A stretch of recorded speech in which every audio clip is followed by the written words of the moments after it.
The 72 returned with joy, saying, Lord, even the demons are subject to us in your name. And he said to them, I saw Satan fall like lightning from heaven. Behold, I have given you authority to tread on serpents and scorpions, and over all the power of the enemy, and nothing shall hurt you. Nevertheless, do not rejoice in this, that the spirits are subject to you, but rejoice that your names are written in heaven. Luke 10, verses 17 to 20. The Lord had sent them, and they returned to the Lord to tell him about their mission trip. We find a similar pattern in Acts 13:3 and Acts 14:27 and 28, where Paul and Barnabas are sent by the church and they return to report the outcome of their ministry to the disciples.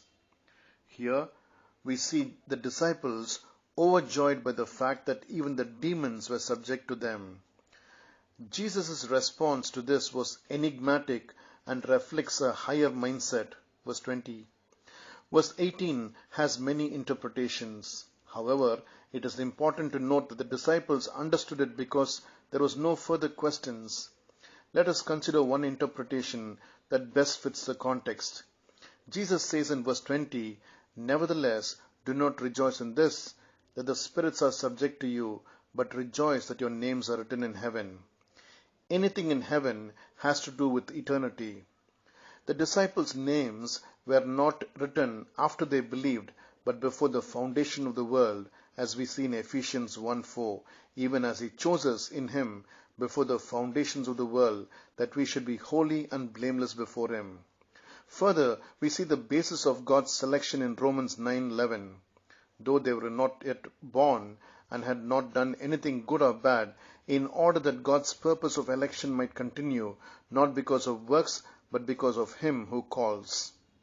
Their names were written before the foundations of the world, not after they believed. The disciples rejoiced in the gifts, but Jesus directs them to rejoice in grace.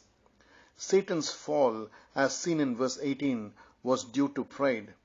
If we take pride in gifts, we too can fall. Don't glory in gifts, but in grace. Rejoice in grace.